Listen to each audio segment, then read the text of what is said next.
ageism is incorrect.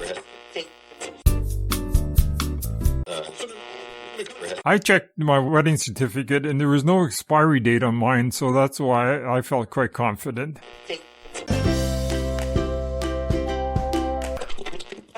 Humor can build bridges and it can also destroy bridges. So we've got to be careful that we're lifting people up with the humor and not putting them down.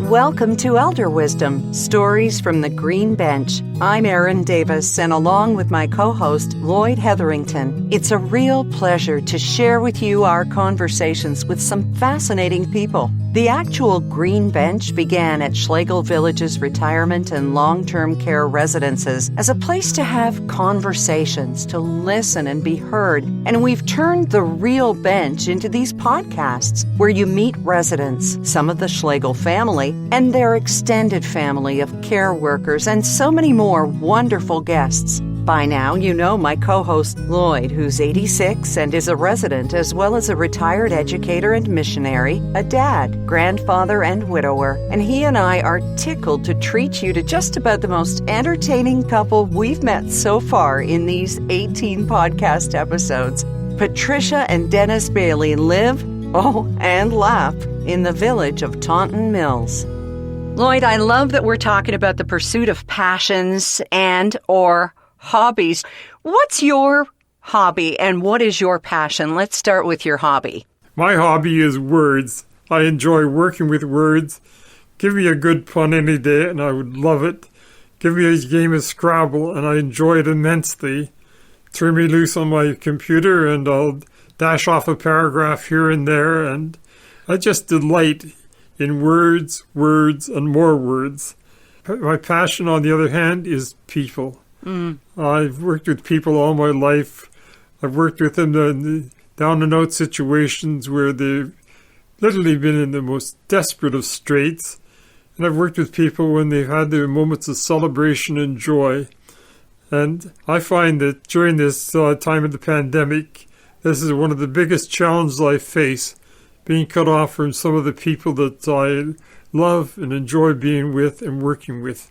Well, isn't it wonderful that we get a chance to do this and to meet people like Patricia and Dennis at the village of Taunton Mills? Oh, indeed it is. And if you like a pun, well, let me just tell you that Dennis, of course, is a scientist who won awards for his work with polymers. So you know that he and Patricia, after 60-plus years of marriage, definitely have chemistry. Oh. Don't give me a mercy laugh. That's okay. I can take it. Oh.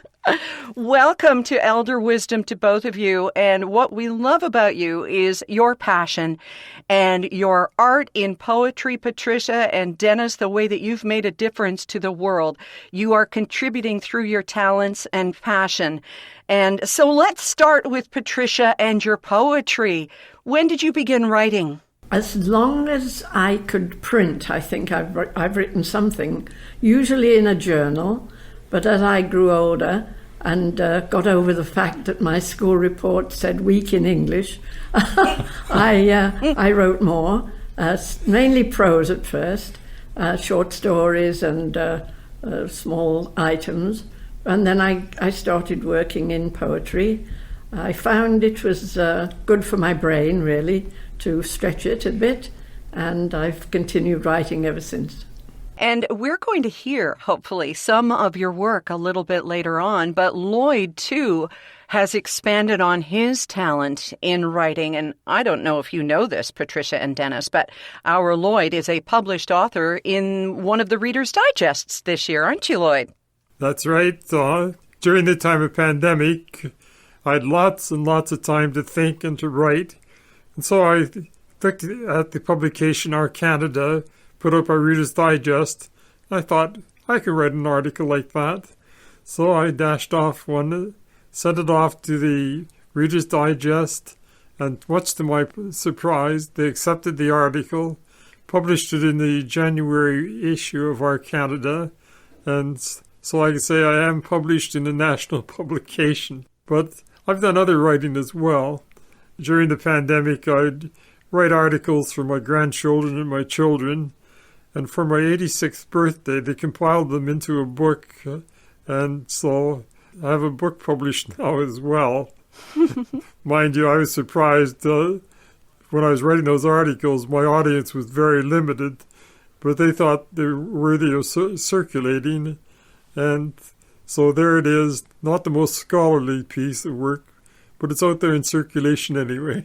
It's all about connection, especially now more than ever.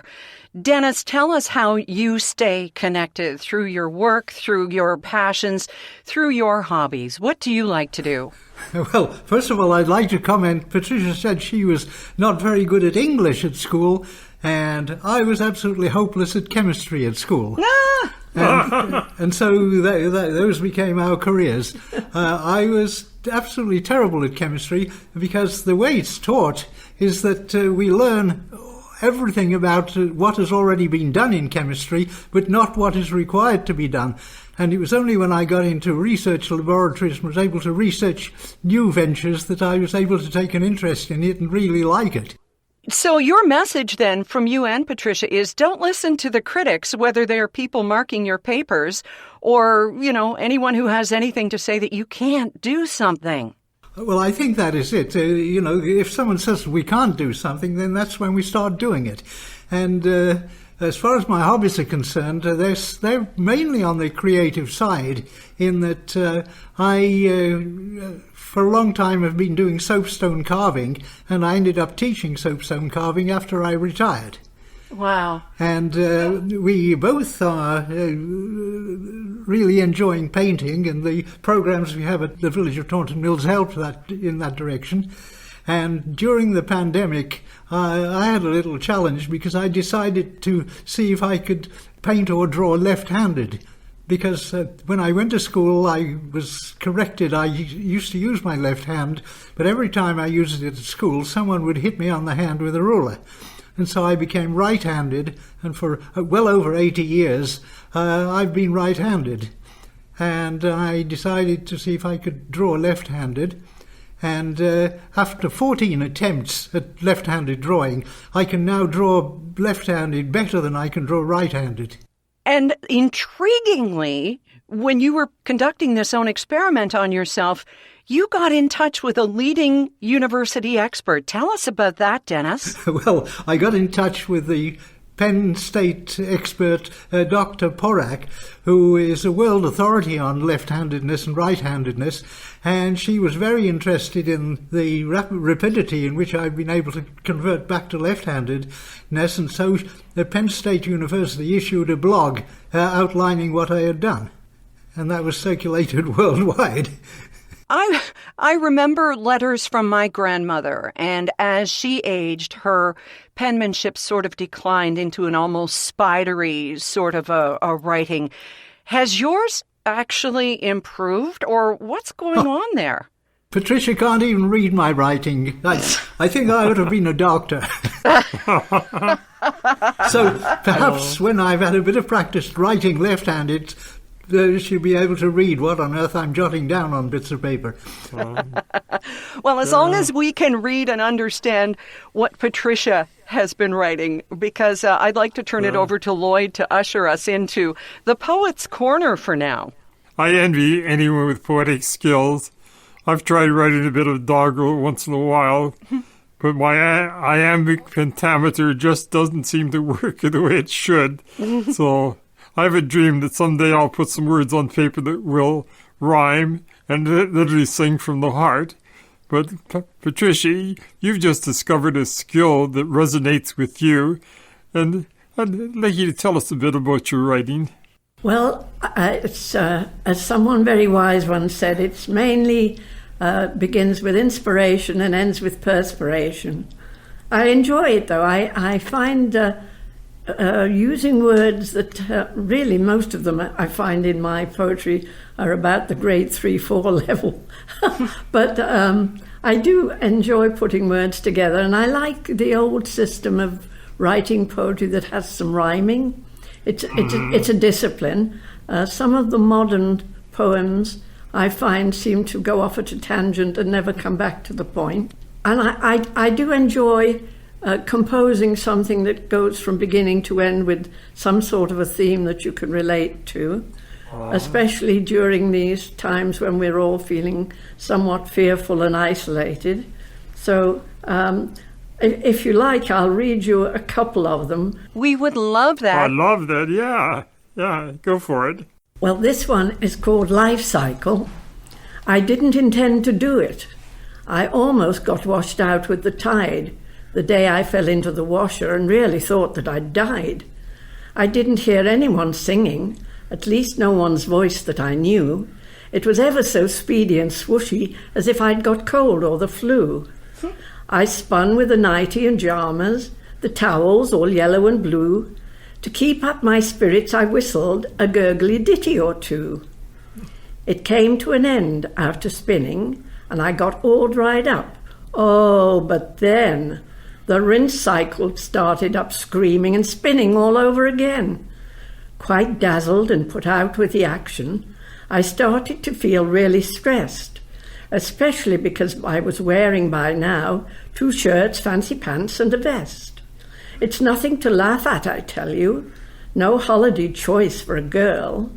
By the time I came out, I was white as a sheet and looked like a wrinkly old pearl. Lovely. Is wonderful.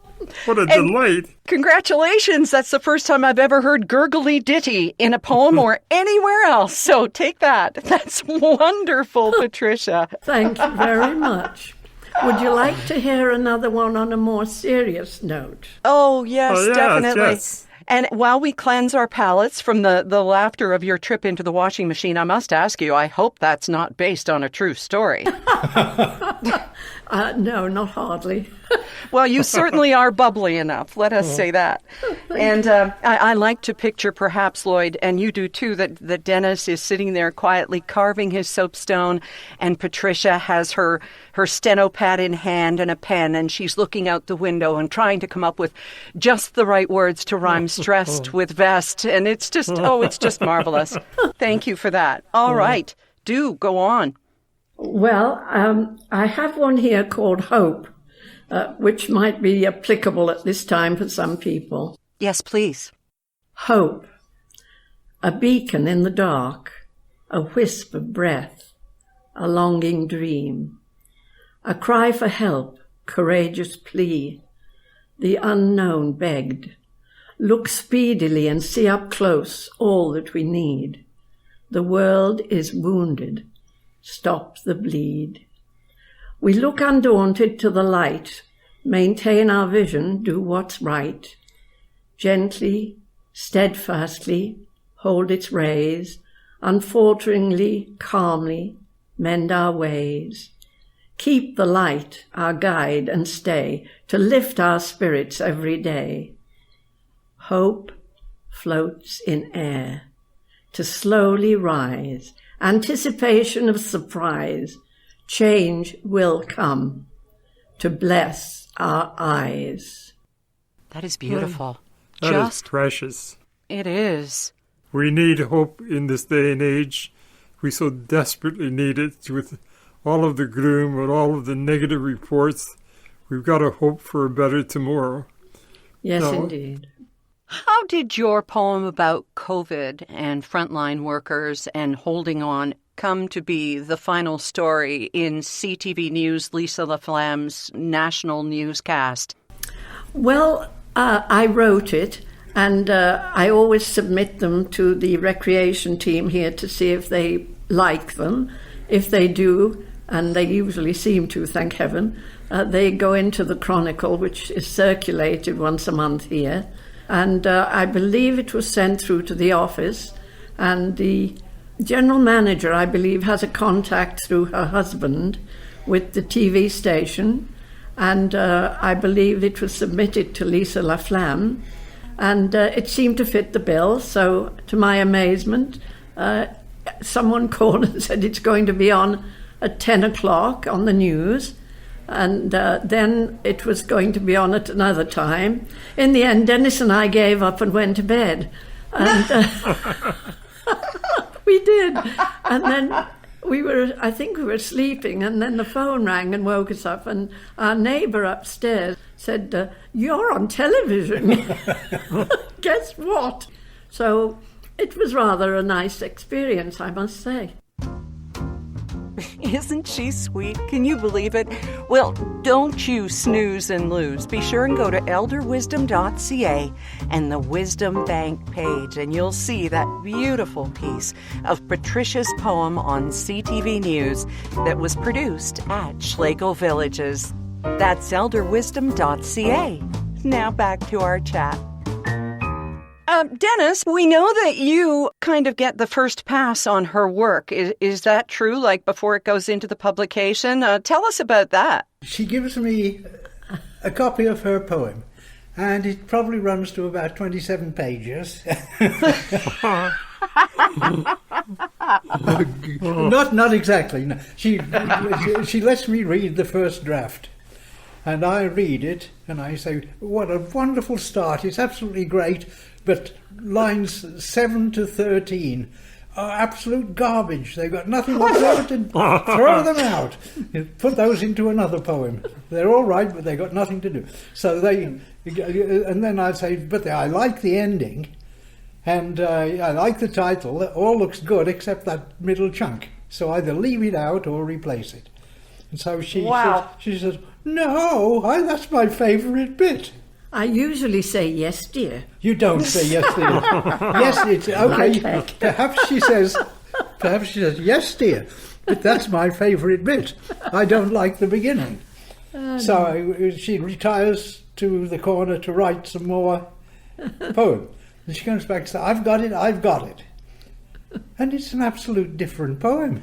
Nothing to do with the first one.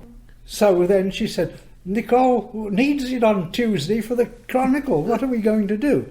And so she then goes into a corner and has another go. And finally, it just emerges. It's like an imperfect chrysalis which comes out to be a wonderful butterfly. You see what I said about perspiration? It's not only the writing of the poem, it's holding on to your breath while you think, rhubarb, rhubarb, rhubarb, I'll go back and have another bash at it. Oh, you've done a lot of travel in your lives together, and I'd love to talk about that. I don't think that Dennis would have made the diplomatic corps. But... Oh, I would. I certainly would. Oh, yes.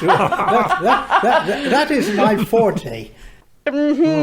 Definitely. So why don't you just pull out your passports, folks, and take us on a little trip through some of your travels? Well, the first time we went abroad was on a trip to Italy, and it was a very, very inexpensive trip. And it was the first time we'd been abroad. We were wartime babies, and we got married, and we hadn't got much money, and then we saved up and went to a 12-day trip to Italy for I think it was about £14 or something like this. Oh. So we got on the boat, we went on, caught the bus on the other side of the channel, and we went into Holland for the night, and we crossed Holland off the list after about 7 or 8 hours, and we went the next day to Belgium, and then we went to France, and then we went to Switzerland. And we thought, well, when are we going to get to Italy? And then we went a little bit into Austria again, and then back into Switzerland, and then finally we got to Italy. And we went all over Italy for this £28, and then had to come all the way back, which we did, all on a bus, and we managed that vacation, when we still have got some wonderful memories of that, like how strict the courier was. You're cracking her whip and saying, you will have 5 minutes in Rome. And we would scurry off the bus, and we'd see whatever they parked the bus for us to have a look at, and then we would wait for a very elderly couple. They were probably 40. and they came staggering down the road at length with beautiful ice creams, and we hadn't had a time to buy an ice cream. And they'd come and they'd get yelled at by the woman. She'd say, I'm going to leave you next time if you do this again, you, etc., etc. And they did it all the way around the trip because they'd obviously been on a trip before and we hadn't. And since then we've been all over the place, and we actually spent several months working in Thailand, which took place in 1995. And you went to teach chemistry. Patricia ended up teaching there too. So share your perspective on it. That'd be wonderful. Well, first of all, it was a CESO project, which is Canadian Executive Services Overseas Volunteer Project. And we don't get paid for it. They ship us out with airfare and hotel paid for. And it started off very interestingly because we didn't know where we were going to stay and we were running out of time. We were about to fly to Thailand in about 3 days and we still hadn't got a forwarding address. We didn't know which hotel we were going to stay at. So I phoned the associate consul who was making a lot of arrangements for us in Ontario, and I spoke to their associate consul, and he said, I'm sorry you didn't get the detail, but you're going to the Collins House, and it's the most wonderful place in Asia. He said, you will love it. He said, it's got the largest dormitory in Asia. He said, and the ladies sleep on one side, and the men sleep on the other side of the bedroom. He said, and they have a big, big curtain between the two. He said, it's absolutely great. He said, and the food isn't so hot, though. He said, you have pretty well the same meal every day. And then there was a big pause from me, and I thought, what on earth are we going to be doing? And he said, of course I'm joking. He said, Collins House is the YMCA. So we ended up staying at the YMCA in Bangkok, which turned out to be a teaching hotel for people that were getting their first job. They were coming out of the Northern Territories, straight out of the jungle to a job. And so the staff was being trained to go into careers in the hospitality business. So that started the trip. And on the first day of my venture there, I ordered breakfast. And I ordered something fairly simple. I ordered a cereal and an orange juice and a cup of coffee. And I waited for a considerable time, and eventually a big piece of steaming hot fish, spicy fish arrived, and various other things that I didn't recognize. And I explained that that wasn't my meal, so they took it away and they brought some other stuff. And then after about 4 ventures, I realized that the waiter didn't understand English, and I was ordering my food and he hadn't a clue what I was ordering, although the menu was bilingual. And so I'll hand over to Patricia, because I got the news when I got back from my first day that she was teaching the hotel staff English. And so she had an assignment to teach the waiter and the maître d' right off the bat. Once they had heard that I had English qualifications and heard my voice on the phone before we left Canada, they said, you will speak English to our managerial staff Mondays, Wednesdays and Fridays, and do a lecture every other Friday to somebody else. So my immediate reaction was, well, we'll see about it. But I was very aware of my limitations as an add-on, because I was allowed to go because of the length of time of the project. So I hadn't expected to do anything much except, just rest a bit, which was quite the wrong thing that happened. So I did teach in the afternoons for 2 weeks the restaurant staff. So I started in with teaching them, please show me on the menu, which seemed to go over very well, because a couple of tourists, I heard them saying, can you show me the way to the Royal Palace? And then we want to go by tuk-tuk to somewhere else. And they were going on at length. And the answer came back, please show me on the menu. So I guess one phrase had worked, which was quite a good thing, really. Yes. And on a similar vein, Patricia was teaching them various English idioms, And I was giving them notes and all sorts of information which they would put in their desk and forget. And they wouldn't even remember they'd had it. And so I suggested she taught them out of sight, out of mind. And she wrote that on the board, and I wanted to reinforce that message. They put it away and they forget about it. And she said, "Can anyone tell me what that means?" And the Vice President, Prazit, he stood up and he said, "Yes, I know that. Out of sight, out of mind means invisible idiot." The one thing that I was concerned about for a while we were there was the fact that they called Dennis uncle and they called me elephant. Rude. And I found out later that that's because, at least that was the explanation they gave me afterwards, was because they venerate the elephant as an animal who is also a vehicle and considered very worthy. So with that, I made myself contented.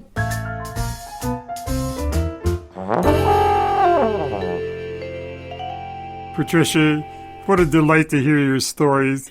What a difference between that package tour to Rome and actually getting into the culture of Thailand. You really learned what it was all about. You learned to appreciate what they had and appreciate what you have as well that makes your life so much more interesting. Oh, we had many adventures there. And I can't resist a punt for Lloyd, because one of my hobbies is collecting very early British and Canadian postage stamps and studying Canadian postage history. And, right. And I'm sure that he's itching to tell me that philately will get me nowhere. Stamp that one out. I could see that one coming. I honestly could. Oh, my goodness. We could talk about your travels for ages and, including Antarctica, South America, Brazil. But back at home, Dennis, you spearheaded an exchange program with First Nation students. Can we talk about that a little bit, the impact that you had on Canadian soil and in the internet as well? Okay, well, there are two aspects of that. One which is ongoing at the village of Taunton Mills, but the first experience I had with this project was as literacy chair for the District 7070 Rotary Clubs, which 52 Rotary Clubs, and I organised their literacy programmes. Where they had got them, and not many clubs were interested in literacy, and even fewer were interested in First Nations projects, and I got involved in 2 or 3 which put both together. And the first one was an interest from the Durham Regional School Board, who were interested in twinning with First Nations remote communities and talking with these groups via Skype and learning more about the First Nations culture and history and folklore and their language as well. And these were grade 8 kids, grade 7 or grade 8 in the Durham school system. And we paired them off 5 schools with 5 schools in the north. And first of all, there'd been a few classes for the Durham school children to learn as much as they could about the First Nations before they had this exchange. And then the people from up north said, we would like to study the same courses that they're learning down here, because a lot of our culture disappeared due to residential schooling, and several generations were lost. And the people down here had got books on the subject that they had not got up there. And so for the first few weeks, the exchange was with just one curriculum, and that was the First Nations culture. And then they started Skyping each other, and the kids getting to know each other and talking about how they spent their weekend, where the people up north would say, oh, we had a great time, we've just been snaring rabbits and trapping muskrats, and that was a little bit different to the kids down here who'd gone to the shopping mall and cruised around. And so that exchange got some very, very valuable contacts for me. And now that I'm at the village of Taunton Mills, for 2 or 3 years before I came, really, they had a program initiated by Irene Chouette, one of our residents, to involve all of the seniors here in knitting and doing all sorts, to provide warm garments for the First Nations, and to have fundraisers to buy backpacks and school supplies and hygiene products, and package them all off, and then team up with a school in the First Nations communities, in these remote far north communities, and send a package to every kid in the school of these wonderful goods for Christmas. Oh, the power of connection and just reaching out, and you never know who's going to answer a request or a prayer. And, you know, as I've said, we could talk to you forever. But I wanted to ask you as we wrap up, and this is going to be a bit like the newlywed game for people who have been married for over 60 years. But Patricia, you're going to answer this first. I'm giving you an airline ticket anywhere in the world. You are an elder of 40 years old, like the people in Rome on the bus, and you can go anywhere tomorrow. Where are you going? England. Okay. Dennis? You don't have to go with her. This is a separate game show. Okay, well, I'm going to go with her to England to carry the bags. Oh, my goodness. And I think if I could go anywhere, I would like to go back to Italy. Yeah, well... There's lots that we haven't seen in this world, but there's lots that are worth repeating. Patricia wants to go to India. But I won't be going because Dennis doesn't eat other than meat and potatoes. I don't eat vegetables, for a start. I don't believe that vegetables should be put on this earth, so I don't eat them. Oh, okay. Hang on, Dennis. How old are you? I'm just coming up to 86. Well, you're okay. Whatever you're doing, keep doing it. That's all I can say. I'm not a dietitian, but it seems to work for you. And I've been sending out a little cartoon. Well, actually, it's a photograph of a pathetic little child who's just about to burst into tears, and he's got his hands in front of him in prayer formation there, and he's saying, "Oh Lord, please don't make Brussels sprouts the cure for COVID." Oh, goodness. Well, just a word of wisdom to you, Dennis, that cocoa is a bean, therefore chocolate is salad. It's just, it all makes sense. Actually, I do make a few exceptions because people tell me that vegetables are wonderful, and chocolate is one of my concessions. I'm just supporting Dennis 100%. Chocolate is just a marvelous food. No mercury poison in it, no insecticides or sprays in it, just none of the problems you hear from the other food groups. Just go for chocolate any time. My favourite is an egg because it comes with its own packaging. And some of the vegetable grains are worth tackling, especially after they've been distilled. And don't forget your fruit in the wine, right? That's right. Oh, my goodness. I actually think Patricia was talking about real eggs, guys, and not chocolate eggs. I mean, how did she get in the conversation? The way I usually do when Dennis is on a roll. Well, on that egg roll, we shall reluctantly say goodbye to you for now. But, thank you so much for sharing your passion, your spirit, your humor, your wonderful memories. What a treat this has been. Thank you very much. It's very pleasant. So you mean we've been doing it already? I thought we were starting now. Yeah, this is just the warm-up. Wait till we get rolling. That's right. Thank you. Bye-bye. And thank you, Nicole.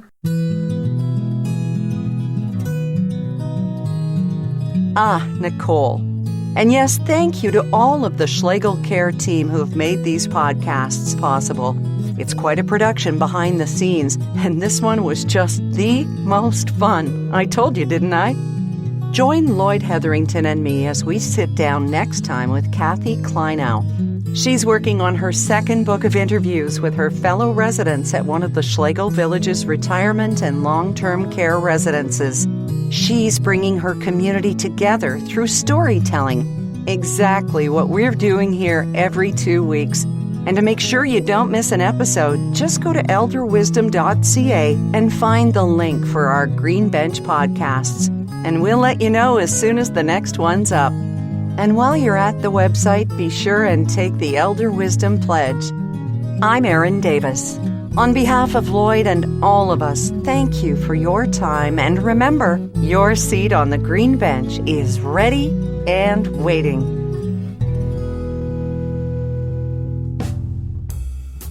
Elder Wisdom, Stories from the Green Bench, is brought to you by Schlegel Villages, a complete continuum of care, offering independent living to long-term care, celebrating and honoring the wisdom of the elder.